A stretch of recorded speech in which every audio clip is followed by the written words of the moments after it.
sudah menjadi pengertian yang umum atau persepsi yang umum bahwa kalau kita bicara takdir, maka orang akan berpikir bahwa lahir, jodoh, kematian itu semuanya sudah ditentukan atau sudah ditakdirkan oleh Tuhan, seolah-olah begitu. Dan orang tidak merasa bahwa kalimat itu sebenarnya tidak tepat. Tidak merasa, banyak orang mempunyai pengertian yang salah dalam hal ini. Termasuk orang-orang Kristen yang sudah lama, sudah puluhan tahun menjadi Kristen, tapi tidak mengerti permasalahan yang sebenarnya tentang topik yang satu ini. Mereka merasa kalau terjadi kecelakaan apapun, ya kita terima saja dengan ikhlas, karena itu takdir katanya. Takdir itu kan seolah-olah Tuhan yang menentukan. Sesungguhnya Tuhan tidak menentukan kecelakaan. Mana ada Tuhan merancang kecelakaan. Dari situ aja kita sudah tahu bahwa tidak tepat kalau kita mengatakan semuanya itu takdir. Nah, makanya kita akan belajar apa sih sebenarnya yang terjadi. Kalau kita bicara takdir seolah-olah begini, Tuhan itu sudah menulis skenario tentang masa depan. Semua sudah ditentukan. Nanti si A matinya kapan, dengan cara apa, si A ini akan selamat atau tidak, si B akan selamat atau tidak. Seolah-olah semua sudah ditentukan lebih dahulu, sebelum semuanya terjadi. Jadi Tuhan seperti seorang sutradara agung yang membuat skenario, tulis skenario. Manusia hanyalah pemain-pemainnya, sandiwara. Dan itu bisa memuaskan hati Tuhan, seolah-olah begitu. Padahal Tuhan kita adalah pribadi yang maha agung, yang tidak begitu. Sebab kalau orang bicara yang seorang ditentukan selamat, yang sebagian lain Tuhan tidak bicara, itu kan sama saja Tuhan membiarkan sebagian yang lain binasa. Sebab membiarkan manusia tidak menolong manusia berarti membiarkan manusia itu secara tidak langsung membinasakan manusia. Tidak ada seorang pun manusia bisa selamat kalau tidak ditolong Tuhan, kalau tidak diselamatkan oleh Tuhan. Ya, takdir ini bisa merembet kemana-mana ini masalah ini. Jadi pengertiannya harus benar. Tidak hanya soal hidup sehari-hari, bahkan sampai keselamatan kita pun tergantung dari pengertian kita. Semua manusia menggerakkan hidupnya sesuai dengan apa yang dia mengerti, sesuai dengan apa yang dia percayai, sesuai dengan yang dia yakini. Kalau seseorang salah mengerti, maka hidupnya bisa salah. Kita sering mendengar ada orang yang sakit tertentu, saya diabetes nih. Ya memang sudah takdir, karena orang tua saya diabetes juga. Ini kan rusak ini, pengertian seperti ini. Mestinya kau bisa menghindari diabetes. Karena kalau orang tua kita diabetes, anaknya tidak otomatis diabetes. Menurut ilmu pengetahuan, faktor genetik itu hanya pengaruh antara 5-15% maksimal. Berarti yang 85% karena apa? Karena diri sendiri, pola hidup. Sudah tahu orang tuanya diabetes, tiap hari minumnya es sirup. Cari penyakit itu namanya. Jangan bilang itu takdir, bukan. Tuhan tidak pernah menakdirkan seseorang pasti sakit diabetes. Hati-hati loh. Banyak orang itu paling gampang ngomong ya ini memang sudah takdir. Yang konyol kalau ada seorang murid atau mahasiswa yang nggak lulus ujian. Ya ini memang takdir. Bukan. Kau malas belajar. Bukan takdir. Benar gak saya ngomong? Iyalah. Di dunia ini banyak sekali loh hal-hal yang bukan takdir, tapi seolah-olah dibuat takdir. Bukan. Sesungguhnya Tuhan tidak pernah menciptakan sesuatu yang negatif. Kenapa ada yang negatif? Kenapa ada kejahatan? Kenapa ada kecelakaan, kenapa ada penyakit? Salah manusianya, bukan karena Tuhan menentukan. Kenapa ada orang yang tidak selamat? Salah manusianya, karena Tuhan sudah mati di kayu salib, ditawarkan untuk seluruh dunia. Ya, banyak orang kalau saya ngomong soal makanan, soal apa, orang berpendapat bahwa itu tidak berhubungan dengan keselamatan, Pak. Salah. Semua perbuatan kita, sekecil apapun, bisa berakibat fatal di kekekalan. Jangan pernah anggap enteng. Pak, kemarin cuma sekali-sekali loh saya itu mampir berbuat dosa. Loh, justru gara-gara sekali-sekali itu seseorang kena HIV, masih muda, belum sempat bertobat kena HIV mati. Selamat gak dia? Enggak. Coba seandainya dia gak mampir, dia sehat, umur panjang, ada kesempatan suatu hari dia bertobat. Betul? Tergantung, semuanya saling berhubungan. Jangan pernah memisahkan yang kita kerjakan dengan keselamatan. Alkitab berkata, baik engkau makan, minum, atau apapun lakukan untuk Tuhan. Apapun. Ini rusak loh. Ada teologi tertentu yang merusak cara berpikir orang-orang percaya. Rusak. Mereka percaya takdir. Kristen tapi percaya takdir. Aneh. Gak baca Alkitab ya. Atau baca salah mengerti. Masa tanggal kematian ditentukan Tuhan? Kalau tanggal kematian ditentukan Tuhan, ada orang yang terlindas truk tuh. Tuhan yang menentukan terlindas truk. Kan tidak. Tuhan tidak merencanakan, tidak pernah merencanakan kecelakaan. Ya. Jadi bagaimana sebenarnya takdir ini? Apa hubungannya dengan tanggung jawab manusia? Apakah manusia punya kehendak bebas? Apakah Tuhan berdaulat menentukan ini itu? Ini pertanyaan-pertanyaan yang saling berkaitan. Dan ini sangat penting. Banyak orang tidak mengerti ini. Banyak orang sesungguhnya ya tidak mau belajar. Sudah punya premis tertentu, tidak mau membuka pikiran sama sekali. Pintar berdebat. Ayat-ayat Alkitab itu debat ruwet gitu pikirannya. Gak bisa ketemu kebenaran. Kita berkata, berbahagialah orang-orang yang suci hatinya, yang bersih, karena ia akan melihat Allah. Ia akan mengerti kehendak Allah. Ia akan mengerti kebenaran. Ia akan mengerti firman Tuhan. Kalau orang sudah hatinya sudah merasa pintar, gak mau baca Alkitab lagi dia, gak bisa bertobat, gak mengerti, ngeyel terus. Coba dia buka pikiran sebentar ya, jujur dengan diri sendiri, maka Tuhan akan bukakan hati. Tuhan akan berikan pencerahan juga.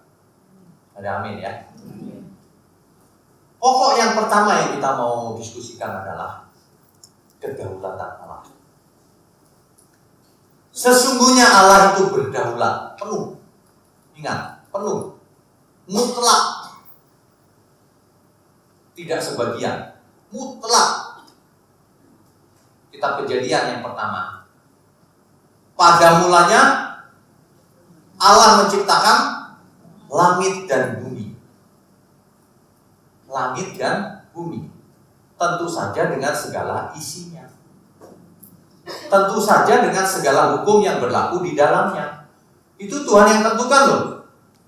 Hukum gravitasi, hukum fisika, hukum biologi, hukum kesehatan. Semua hukum Tuhan yang tentukan. Tuhan menentukan, betul.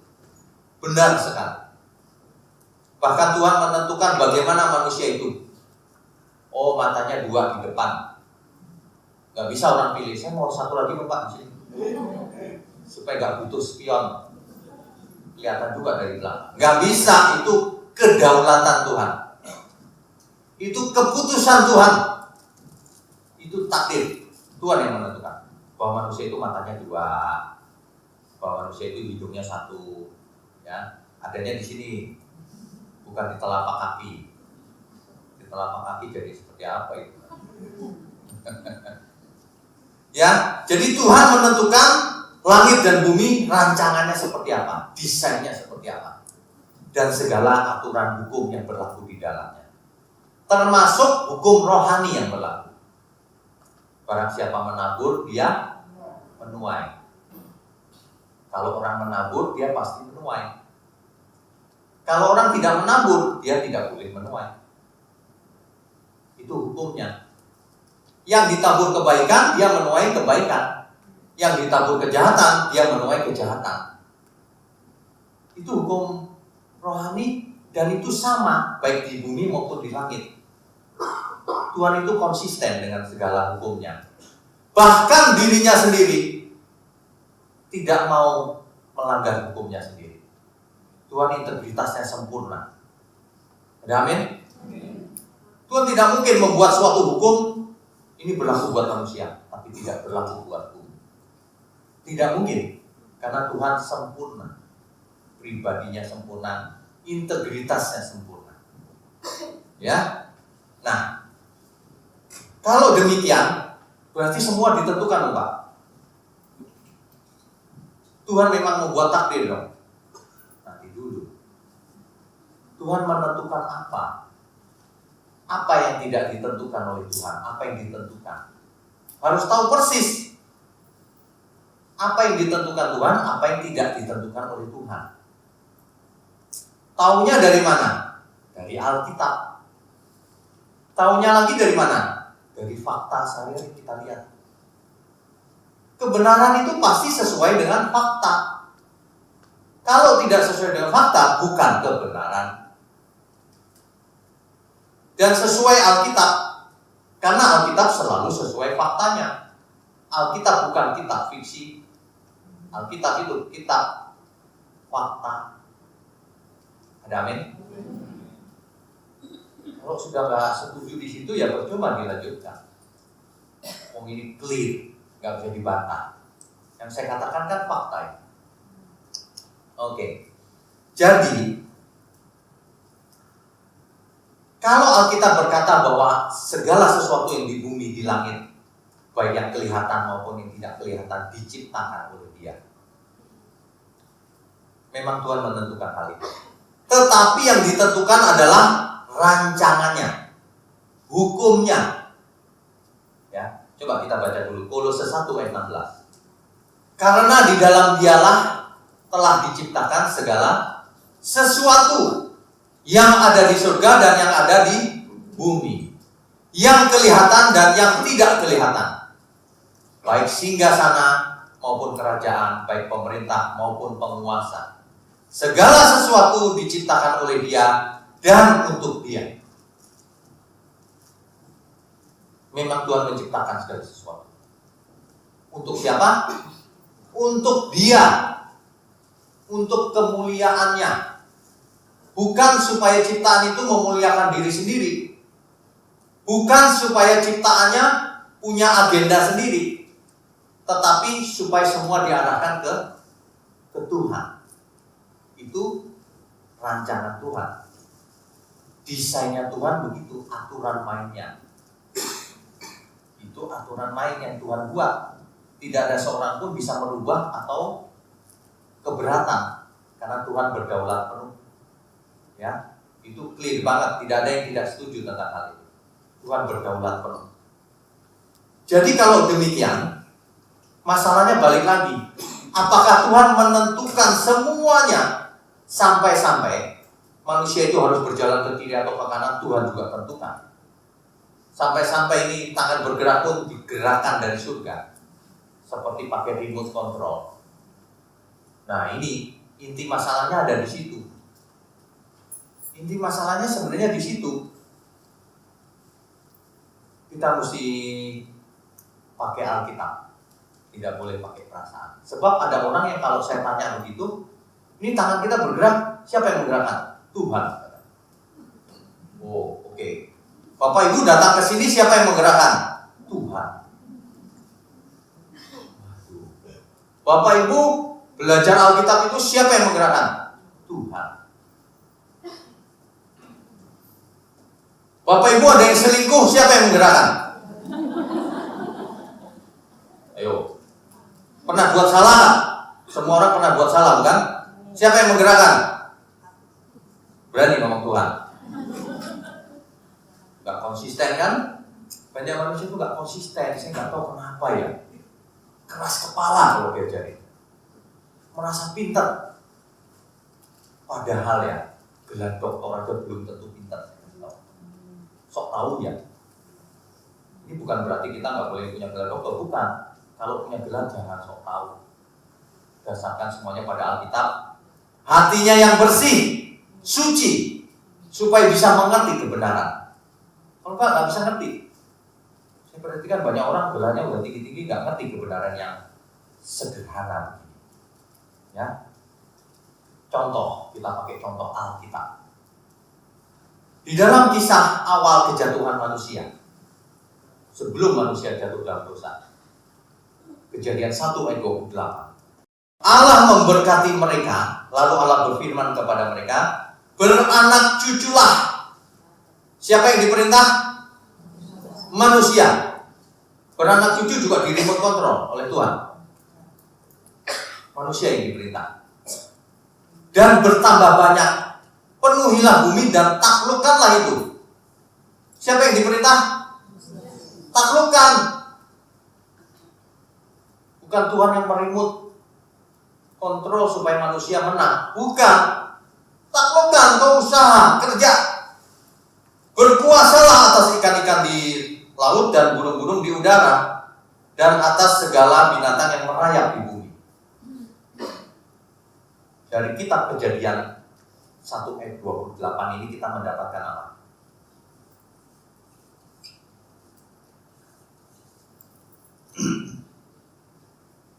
Manusia diberi wewenang atau tanggung jawab untuk beranak cucu.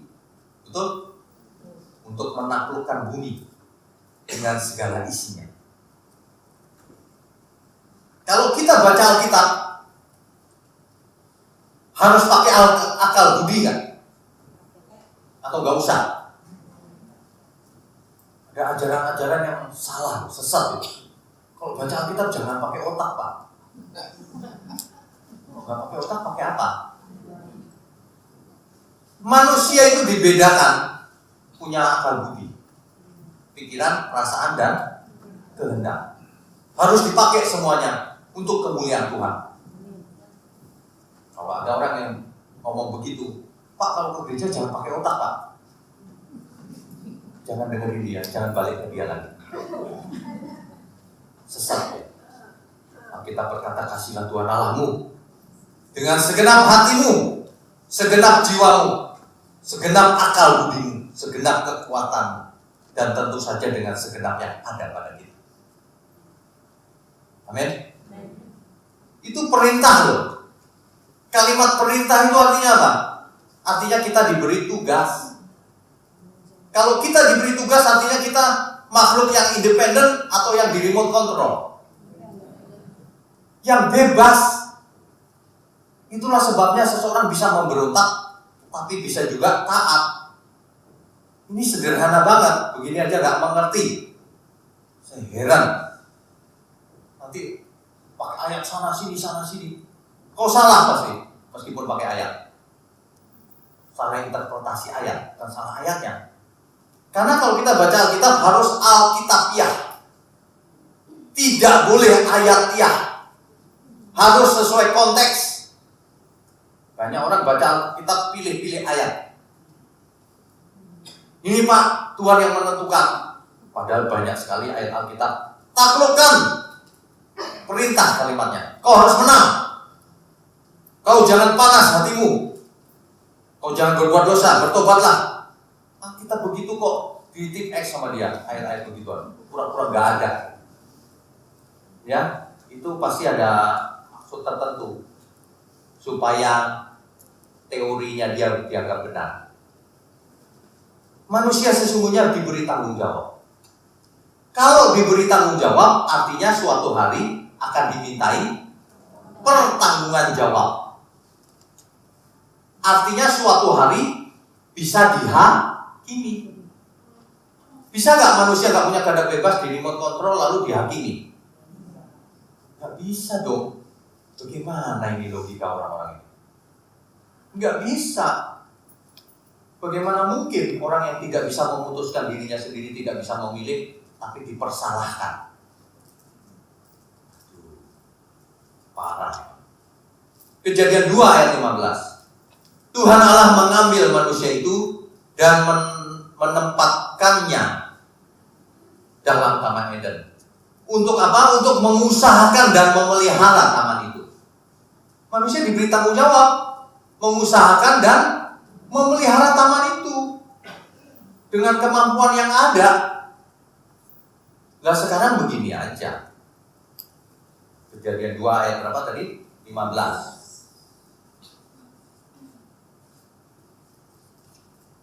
Dan sekarang begini aja, manusia diciptakan menurut gambar dan rupa Allah. Mirip dengan Allah. Ada keserupaan dengan Allah. Artinya punya pikiran, perasaan, kehendaknya bebas, bisa milih sana, milih sini. Makhluk yang benar-benar hidup punya kesadaran.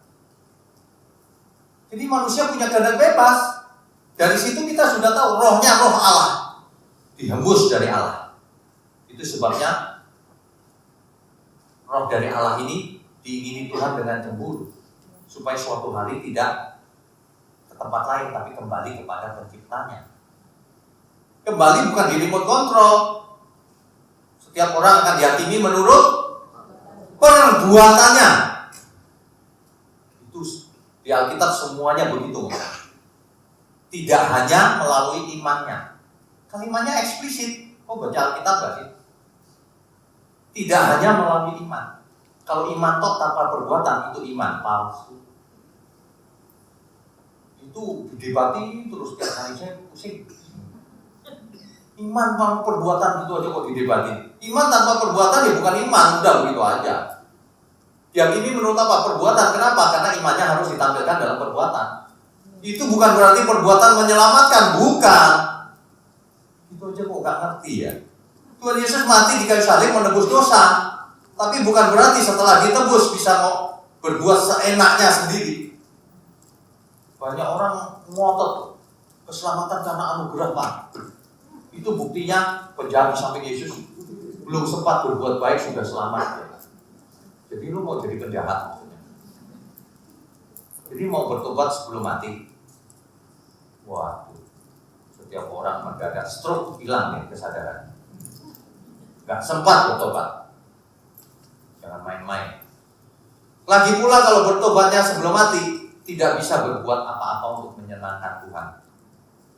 Itu penjahat di samping Yesus itu bukan penjahat kriminal. Itu penjahat politik. Makanya jangan ngotot kalau nggak tahu. Itu penjahat politik. Ketika itu Israel dijajah oleh Romawi, ada pemberontak supaya merdeka dari Romawi. Nah orang-orang seperti itu dicap penjahat oleh pemerintah Roma sehingga disalib. Salah satunya penjahat itu. Jadi tidak mungkin dia bisa ngomong begini, Tuhan kalau kau ada di kerajaanmu, ingatlah aku. Nggak mungkin dia bisa ngomong gitu kalau dia bukan orang benar. Sesungguhnya dia sudah menyembah Yahweh sudah lama. Dia kelompok Selot. Dia menyembah Yahweh sudah lama, cuma dia tidak tahu Yahweh siapa. Jangankan dia, Rasul Paulus juga nggak tahu tadinya. Iya kan? Setelah tahu, ya. Memangnya Rasul Paulus bisa berubah mendadak jadi baik? Enggak, dia memang sudah menyembah Yahweh dari awal. Begitu dia tahu bahwa Yahweh itu Tuhan Yesus, dia langsung berubah total. Bukan mendadak itu.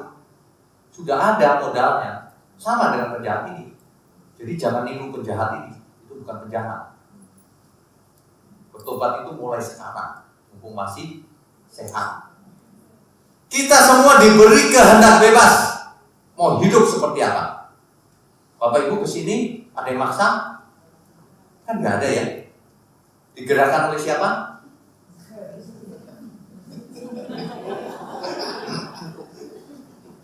Nah, terus kalau berani jawab Tuhan ya nggak apa-apa sih.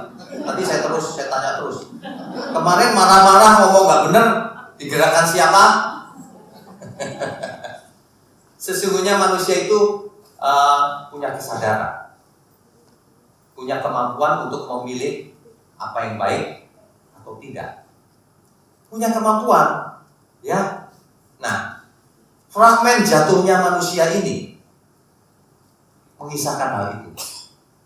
Di Kejadian pasal 3, ular memancing dialog dengan Hawa.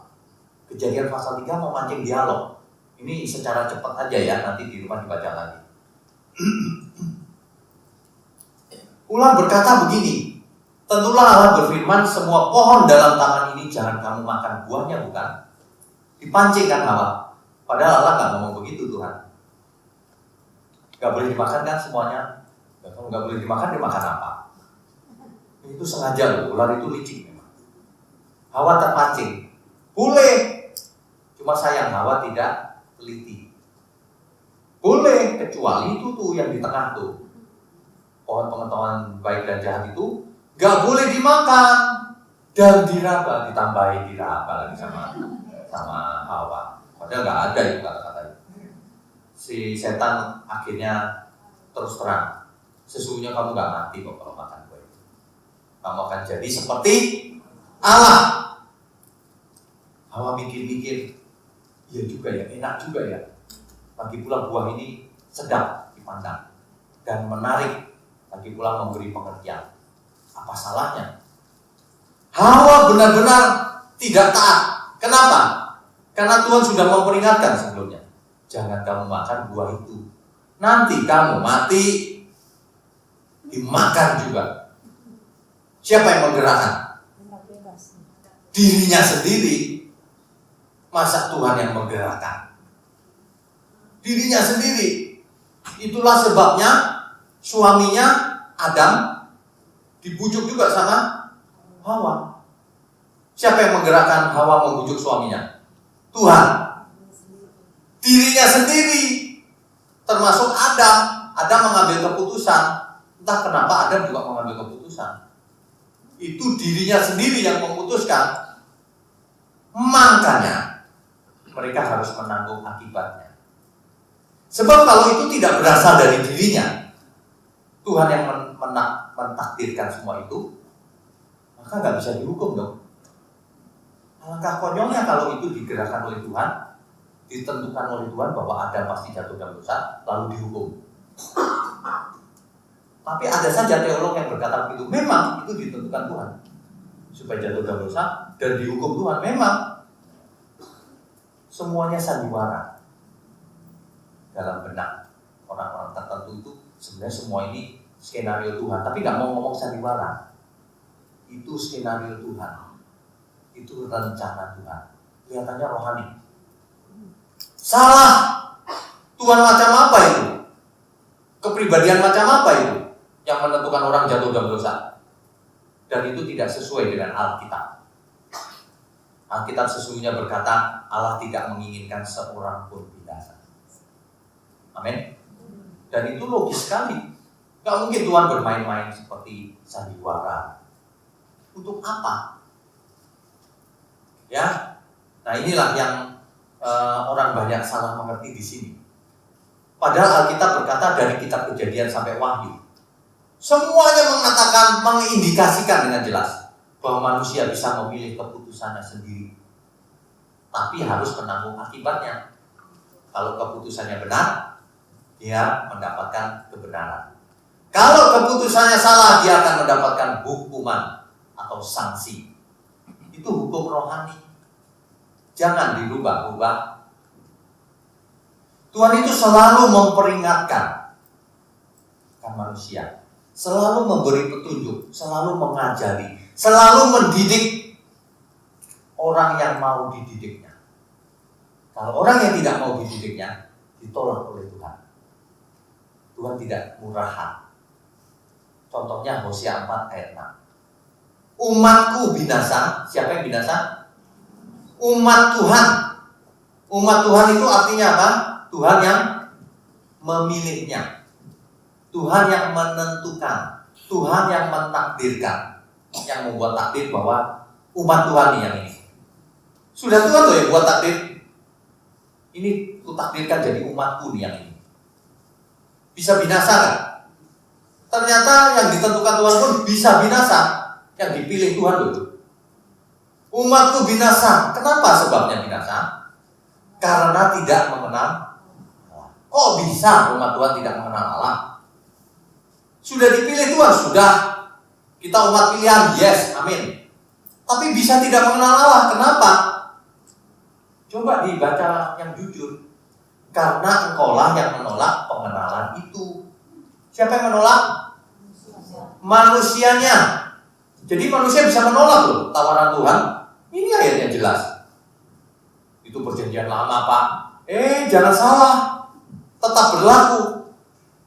Memangnya Tuhan berubah apa naturnya? Tetap berlaku ini. Ya kalau nggak berlaku di tim X saja situ. Lama-lama buat aja sendiri Alkitab. Ini berlaku. Kecuali ayat-ayat tertentu yang memang tidak berlaku, memang ada. Tapi kalau ini berlaku, karena kamu yang menolak pengenalan itu, kamu nggak mau belajar, maka aku menolak engkau. Tuhan nggak pernah menolak orang yang datang kepadanya. Tapi manusia kalau menolak, Tuhan pun tolak. Kau tolak aku duluan loh ya, maka aku tolak kamu. Dari situ aja kita sudah tahu manusia punya kehendak bebas. Mau nolak apa enggak? Memangnya semua umat Tuhan pasti menolak? Kan tidak, pasti ada yang menerima dong. Masa semua menolak? Dari situ kita sudah tahu bahwa manusia itu punya kehendak bebas, punya kesadaran. Manusia itu punya kemampuan untuk memilih apakah taat kepada Tuhan atau tidak taat.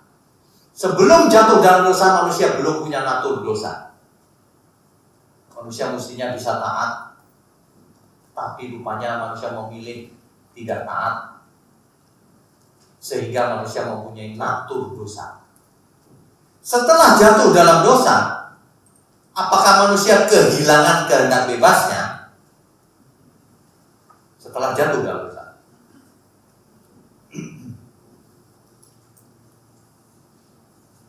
sebelum jatuh ya,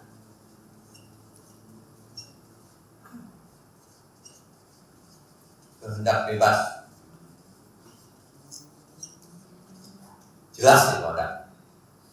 Kalau sebelum jatuh dalam dosa, artinya kalau Adam dan Hawa jatuh dalam dosa, bukan takdir, itu hasil keputusan yang salah, makanya dihukum. Kalau setelah jatuh dalam dosa,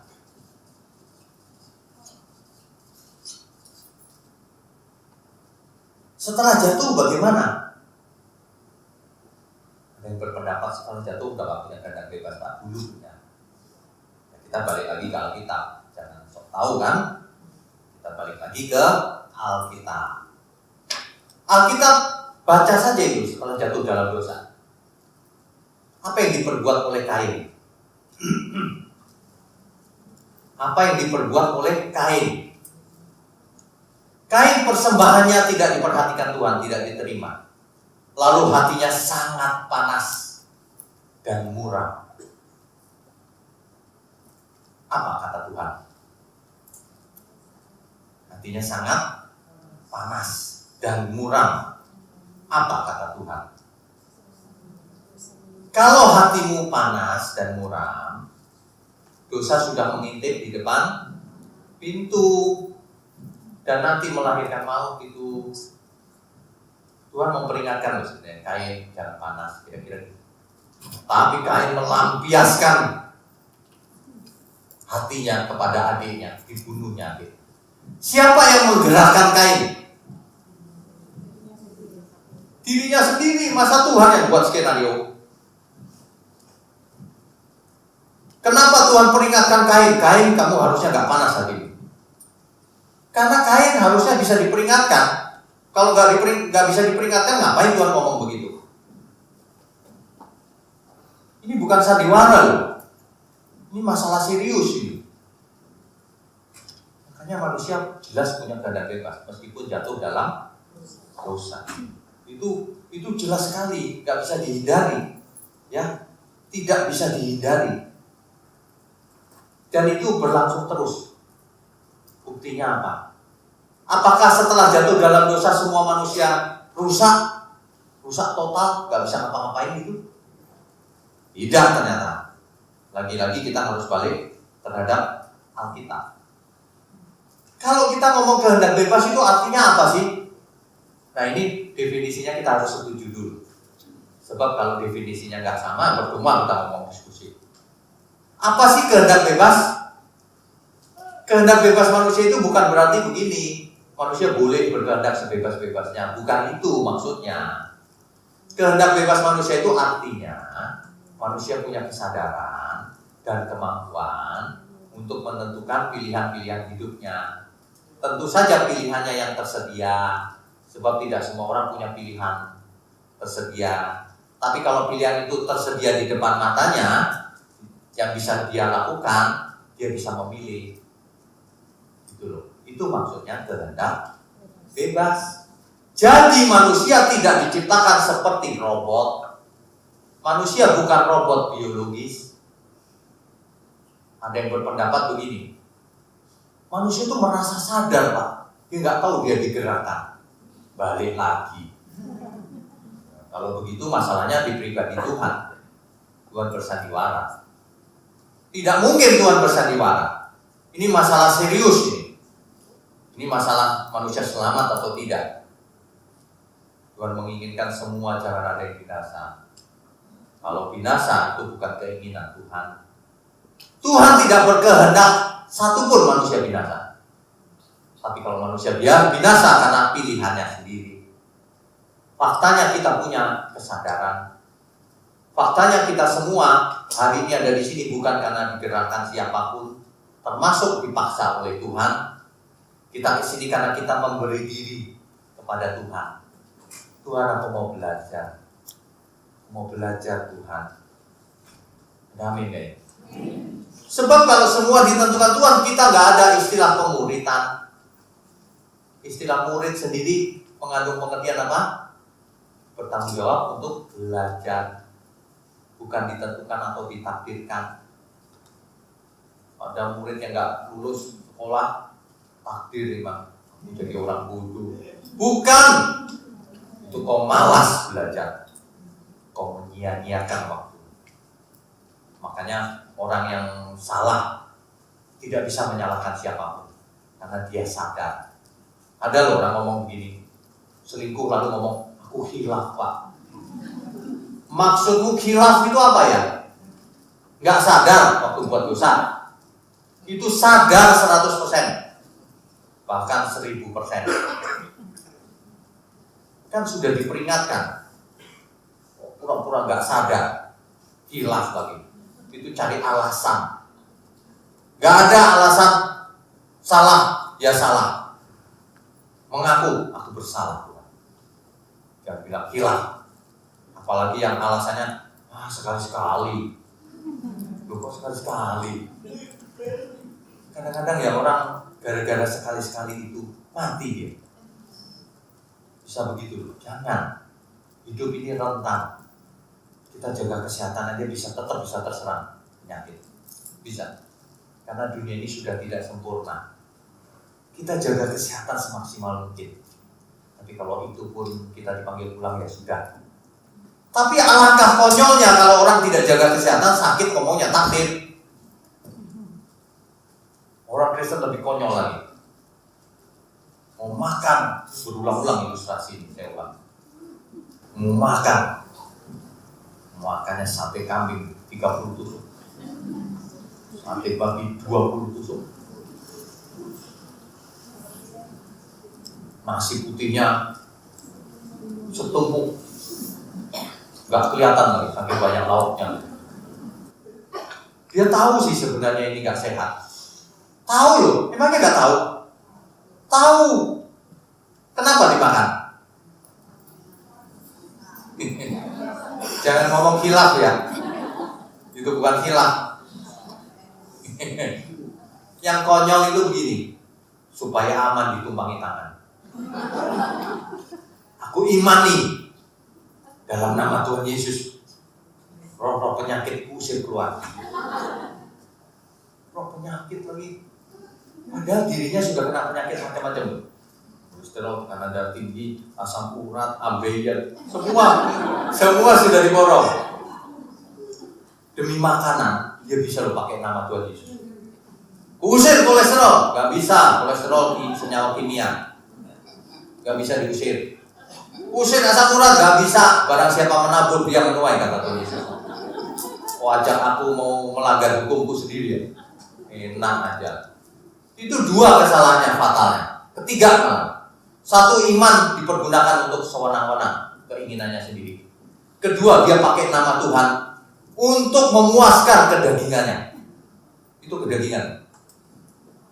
Ya. Ketiga, dia tidak mengerti bahwa makanan itu tidak punya roh. Diusir-usir rohnya. Roh apa yang diusir? Aduh. Iya kan Pak? Makanya jangan begitu. Kita itu sedih loh kalau ada hamba Tuhan yang begitu. Kenapa? Kita tinggal tunggu waktunya, berapa tahun kemudian dia stroke atau sakit jantung. Pasti. Ya semua kita pernah buat salah, ya. Dalam ketidaktahuan kita dulu ya. Ya sudahlah, kita terima kesalahan kita. Tapi ke depan jangan buat salah lagi dong. Kalau ke depan tetap buat salah secara sengaja, berarti dia tidak mau diselamatkan. Wah, makanan tidak ada hubungan Pak dengan keselamatan. Siapa bilang? Kalau itu tidak berhubungan, maka ayatnya tidak muncul. Baik kau makan, minum, apapun, lakukan untuk kemudian Tuhan. Kenapa sih disuruh makan bener aja gak mau?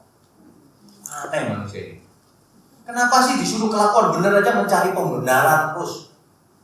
Kadang-kadang pakai ayat Alkitab lagi. Sesungguhnya tidak ada yang haram Pak. Mantap ya. Mantap, pakai ayat Alkitab salah lagi. Kalimat itu masih ada komanya. Tetapi, kata Paulus, tidak semuanya membangun, tidak semuanya berguna. Itu malah membuat penyakit. Kita semua harus jadi contoh juga. Amin kan? Amin. Jangan begitu ya.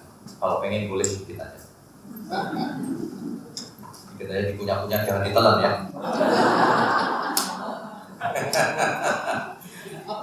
Aduh. Manusia gak jatuh dalam soal perselingkuhan atau apa. Jatuhnya di makanan. Itu parah juga loh. Banyak orang hari ini sedang bunuh diri dengan sendok garpunya. Kalau makan salah kan artinya dalam jangka panjang bunuh diri. Jangan. Tubuh kita baik Allah. Jangan pakai untuk sembarangan. Ya. Jadi, oke ya, kita sudah setuju ya bahwa kehendak bebas itu ada.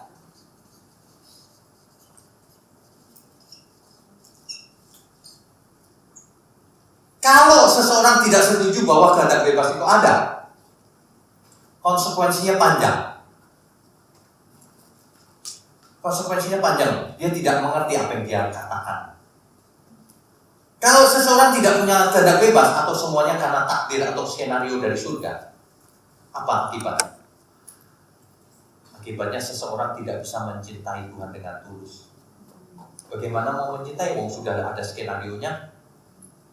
Seolah-olah Tuhan bikin skenario, yang itu akan selamat ku pilih, dia akan mencintai aku, yang itu akan gak suka sama aku, membenci aku. Orang itu lalu mencintai Tuhan. Itu bukan cinta, digerakkan. Tidak mungkin ada cinta yang tulus atau kasih kalau tidak ada kehendak bebas. Perhatikan baik-baik. Tidak mungkin. Kehendak bebas ini syarat. Syarat bahwa seseorang bisa punya cinta kasih yang tulus, sejati. Jadi kalau orang menolak manusia gak punya kehendak bebas, berarti gak bisa punya cinta sejati. Padahal Allah itu kasih. Allah menginginkan kita mengasihi Dia. Itu bukan sandiwara. Itu bukan sandiwara. Bapak Ibu bisa bayangkan nggak kalau seorang pria tertarik pada lawan jenisnya, tetapi perempuan itu tidak mau dengan pria ini, tidak tertarik. Lalu sang pria dengan segala cara membuat hipnosis sehingga perempuan ini tanpa sadar, jadi aku cinta kau mas. Lalu si mas ini tahu kan, itu kan kerjaan dia. Kamu cinta aku ya? Aku suka loh. Sakit jiwa. Oh itu buatan dia sendiri. Bener gak? Oh dia yang buat sendiri kok senang. Itu bukan cinta itu. Itu gara-gara dia yang menggerakkan. Tuhan kita gak mungkin begitu. Oh kebangetan deh. Masa Tuhan kita begitu? Menentukan yang ini selamat akan mencintai aku, yang ini gak kutentukan, yang ini kutakdirkan dia selamat. Tuhan kita gak begitu kali. Masa Tuhan suka dipuji-puji, padahal puji-pujiannya juga Tuhan yang menggerakkan dan meribut. Tuhan itu pribadinya aku, bukan seperti orang sakit jiwa. Cinta hanya muncul kalau ada kehendak bebas. Waduh,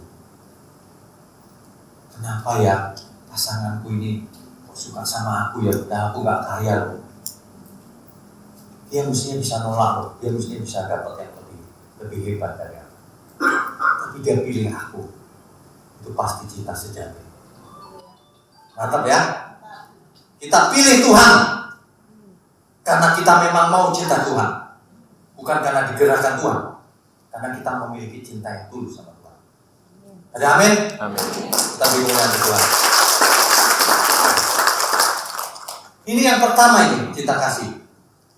Yang kedua,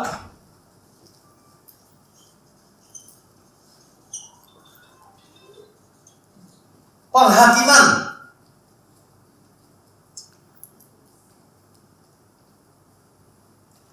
Bagaimana mungkin seseorang yang tidak punya kesadaran, tidak bisa memilih pilihan, lalu dihakimi? Konyol banget. Penghakiman ini ada karena manusia diberi kehendak bebas. Penghakiman ini ada karena bukan ditakdirkan manusia. Karena manusia itu harus berusaha, harus melakukan kehendak Tuhan, harus belajar jadi murid Kristus, harus belajar melakukan kehendak Bapa, harus ikut pertandingan yang diwajibkan, harus melepaskan diri dari segala miliknya, harus serius mengasihi Tuhan dengan segenap yang ada pada kita. Usaha kerjakan keselamatanmu dengan takut dan ketat. Apa kurang jelas? Makanya manusia bisa dihakimi. Yudas Pak ditentukan. Yudas dipilih Tuhan untuk jadi murid, tapi bukan berarti Yudas ditentukan menjadi pengkhianat. Bukan. Kalau Yudas ditentukan sebagai pengkhianat oleh Tuhan, makanya ada orang yang berpikir ini Yudas itu berjasa. Dia yang berperan sebagai pengkhianat. Kenapa? Supaya Tuhan naik ke kayu salib dan manusia beroleh selamat. Jadi yang berjasa seolah-olah Yudas. Sesat itu pikirannya. Terus Yudas dihakimi. Yudas, kenapa engkau mengkhianati aku? Bukan Tuhan yang buat takdirnya. Diam. Jangan ngomong gitu, diam. Memangnya Tuhan hakim yang lalim apa? Enggak mungkin Tuhan begitu. Alkitab itu berkata begini, seandainya Tuhan dihakimi. Ini kata Alkitab, dia pasti menang. Artinya nggak didapati kesalahan. Artinya adil sekali. Yudas, kenapa kau mengkhianati aku? Bahkan ketika Yudas sudah mengkhianati Tuhan Yesus, dia tidak harus binasa. Dia menyesal kan? Dikembalikan 30 keping perak itu. Mestinya dia bertobat. Seperti Petrus menangis terseduh-seduh lalu dia bertobat. Mestinya begitu. Tapi dia malah gantung diri. Jadi yang membinasakan dirinya itu karena dia gantung diri akhirnya. dengan kesadarannya tentu saja. Masa diribut dari surga, gantung diri. Masa ditakdirkan gantung diri. Gak ada itu. Makanya ada penghakiman. Kehendak bebas itu dibutuhkan. Memang Tuhan tahu merancangnya. Harus ada kehendak bebas. Sesungguhnya kalau Tuhan menciptakan makhluk yang punya roh, pasti diberi kehendak bebas. Karena roh itu dari Bapa, punya kesadaran. Pasti. Manusia punya kehendak bebas, bukan cuma pseudo free will, bukan. Tetapi benar-benar free will. Kehendak bebas. Ya. Kehendak bebas inilah yang membuat di dunia ini ada etika. Kita nggak bisa ngomong etika kalau manusia nggak punya kehendak bebas. Nggak berlaku etika. Dan semua sudah ditakdirkan, ngomong etika apa? Kan semua seolah-olah tinggal di play dari surga videonya. Jalan deh di dunia, panggung sandiwara. Tuhan tinggal melihat surga sama para malaikat. Kalau ada manusia yang menyenangkan, senang gitu. Padahal cuma sandiwara. Nggak mungkin begitu. Ya, ini bahaya loh. Kalau orang mengatakan takdir itu bahaya sebenarnya. Aku ditakdirkan begini Pak, gak bisa sempurna. Itu bahaya. Sebab Tuhan berkata, kau harus sempurna seperti Bapa sempurna. Sempurnanya manusia tentu beda dengan sempurnanya Tuhan Yesus. Beda dong. Dia Tuhan, kita manusia. Sempurnanya pencipta, sempurna skalanya pencipta. Sempurnanya ciptaan, skalanya ciptaan. Manusia sempurna. Jangankan begitu, tiap orang sempurnanya aja beda. Beda sempurnanya. Tapi harus sempurna. Harus mengerti itu.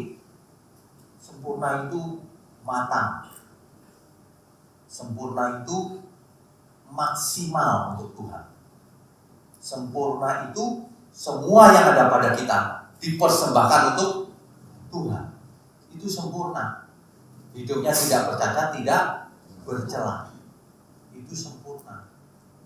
Yang diberi banyak tentu saja dituntut lebih banyak. Yang diberi sedikit dituntut sedikit. Tuhan itu adil. Adil sekali. Dituntut. Bayangkan, yang diberi banyak dituntut banyak. Dari situ kita sudah tahu kehendak bebas lagi. Di kitab Wahyu, Tuhan berkata begini, kau harus menang sebagaimana aku menang. Kalau aku naik ke kayu salib, kau pun harus pikul salib. Harus. Gak mau, gak layak bagiku. Aku mengosongkan diri. Aku yang mati aja mengosongkan diri loh. Kok kamu malah menyombongkan diri? Gak tahu diri ya, Pak. Waduh. Ya Tuhan, kalau kita dimarahin Tuhan kita takut. Makanya jangan sombong. Kita sombong itu apa sih yang disombongin? Pinter apa sih? Kita itu gak pinter loh, baru umur berapa kita? Umur baru 50, 60, 70 G 70 selesai. Kok pinter? Pinter apa? Nanti di langit baru bumi baru selamanya kekal hidupnya. Ada amin ya? Amin. Takdir itu seolah-olah Tuhan yang menentukan segala sesuatunya. Padahal Tuhan menciptakan atau menentukan atau menakdirkan semua rancangan betul. Tapi Tuhan membuat takdir atau keputusan atau dengan kedaulatannya merancang manusia agar manusia mempunyai kesadaran, agar manusia mempunyai pikiran, perasaan dan kehendak, agar manusia menjadi pribadi, agar manusia bisa belajar, agar manusia bisa memiliki kehendak bebas, agar manusia bisa memilih hidupnya, mau taat sama Tuhan atau tidak, hari ini mau makan apa, A atau B atau C, mau sekolah apa, agar manusia benar-benar hidup bisa memilih. Tapi tentu saja setiap pilihan mengandung konsekuensi. Sudah pasti konsekuensinya itulah yang harus ditanggung setiap orang. Itulah sebabnya di kitab Wahyu pun dikatakan setiap orang akan dihakimi menurut perbuatannya. kedepannya pasti ada kehendak bebas.